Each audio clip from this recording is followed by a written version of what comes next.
কাতলাকে পুলিশের হাতে তুলে দিয়ে সুধাকে বিয়ের প্রস্তাব দিল তেজ। সম্পূর্ণ জানতে ভিডিওটিতে একটি লাইক করে প্রথম থেকেই দেখতে থাকো।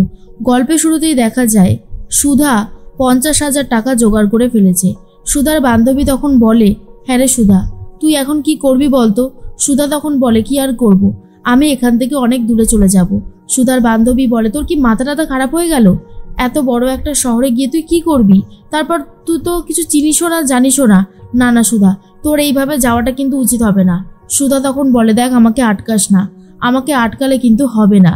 তখন অন্যদিকে দেখা যায় সুধার মাকে সবাই মিলে জিজ্ঞেস করে সুধা কোথায়, বিশেষ করে জিজ্ঞেস করে জেঠিমণি। আর তখনই সুধার মা বলে, আছে হয়তো ঘরে, দেখছি কোথায় রয়েছে। আর ঠাম্মিও তখন একই কথাই জিজ্ঞেস করে।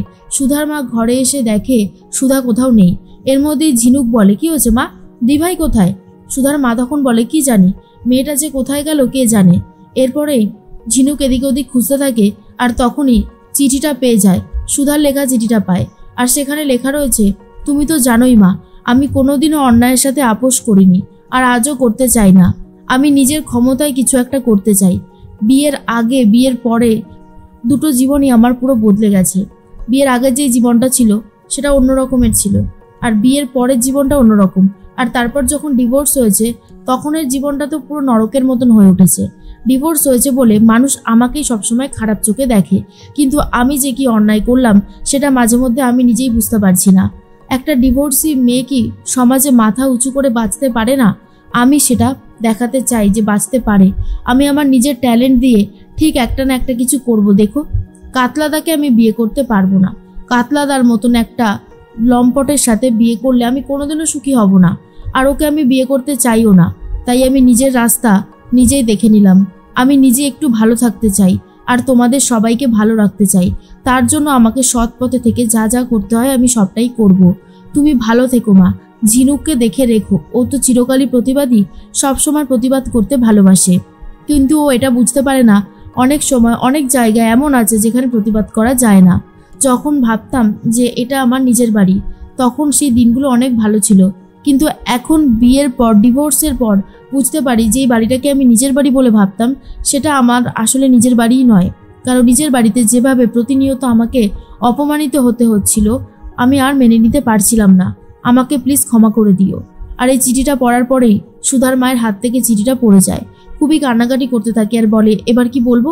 সবাই জিজ্ঞেস করলে কি বলবো যে সুধা কোথায় গেছে? আর অন্যদিকে দেখা যায় দোয়েলকে নিয়ে আসবে বলে ঠিক করেছে জেঠিমণি আর দোয়েলের বৌদি। তখনই দেখে নিয়েছে কাননবালা দেবী। কাননবালা দেবী দেখে সবটা বুঝতে পারে যে এই মেয়ের সাথে তো তেজের বিয়ে ঠিক হয়ইনি। দোয়েল যে ঠিক মতন শাড়ি পরে চলাফেরা করতে পারছে না সেটাও খেয়াল করেছে কাননবালা দেবী। এরপরে দোয়েলের বৌদি বলে, নাও তাড়াতাড়ি করে এই চায়ের প্লেটটা ধরো, তাড়াতাড়ি করে ধরো, আর শোনো আস্তে আস্তে যাবে কেমন? এরপর দোয়েলকে দেখে কারণবালা দেবী মনে মনে বলতে থাকে, এই মেয়ে হবে নাকি তেজ বসু মল্লিকের স্ত্রী, যার কোনো যোগ্যতাই নেই সে নাকি হবে আমার দাদু ভাইয়ের স্ত্রী। সত্যি এরা যে কিরকম টাইপের মানুষ কে জানে। এর মধ্যেই দোয়েল এসে তেজের বাবাকে চা দিতে গেলে চাটা ফেলেই দেয় পাঞ্জাবিতে। তেজের বাবা তখন বলে, তুমি জানো এই পাঞ্জাবিটার দাম 7,000 টাকা। এবারে যদি এটা লন্ড্রিতে পাঠানো হয় এটার দাম ঠিক কত নেবে? তুমি যে কি করো না, দেখে শুনে চলতে পারো না নাকি?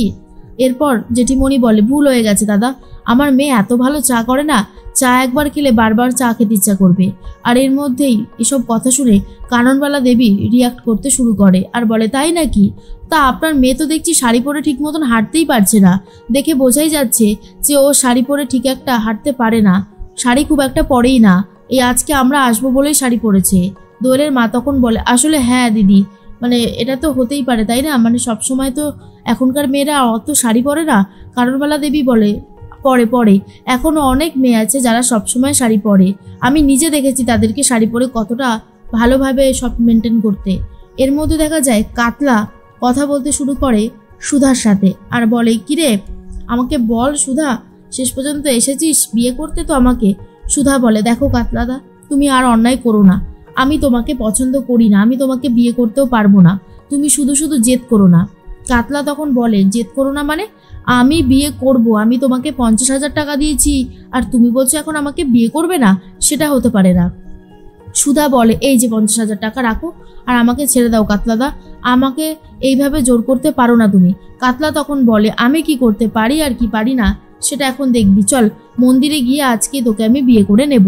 অন্যদিকে দেখা যায় দোয়েলকে দেখে কাননবালা দেবী হাত থেকে আংটিটা নিয়ে নেয় আর বলে, তোমার সাহস দেখে আমি অবাক হয়ে যাচ্ছি মেয়ে, এই আংটিটা আমি কিনেছিলাম আমার নাত বউয়ের জন্য আর তুমি বলছো এটা তুমি পরবে?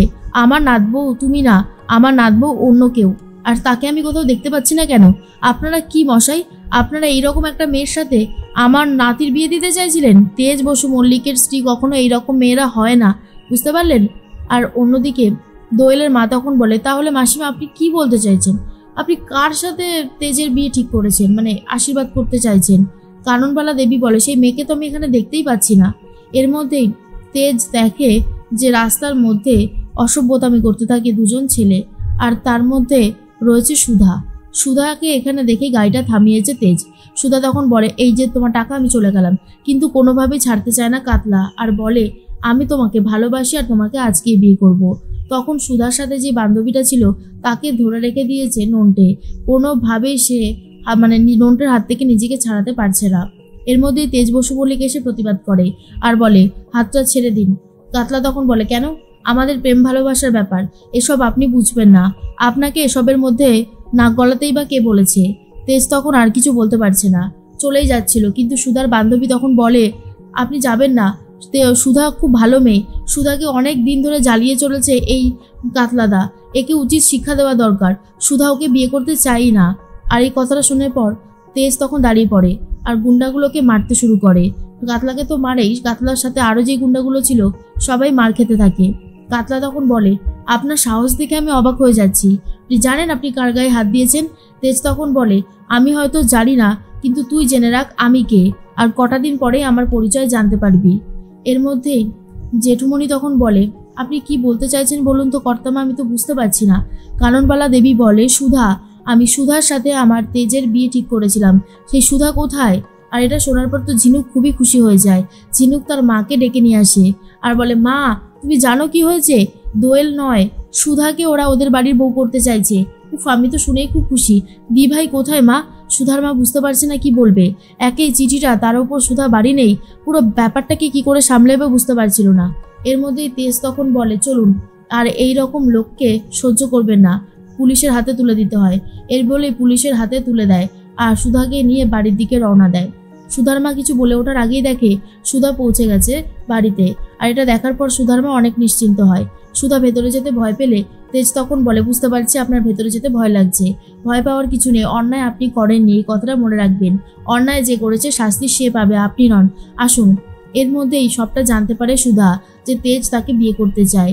সুধা ভাবে সবটা বলে দেবে আর বলে যে, আমি তেজ বসু মল্লিককে বলে দেব আমি ডিভোর্সি, কারণ আমি কোনো কিছু লুকিয়ে চুরিয়ে এই বিয়েটা করতে পারবো না, আমি সবকিছু জানিয়ে তবে এই বিয়েটা করতে চাই।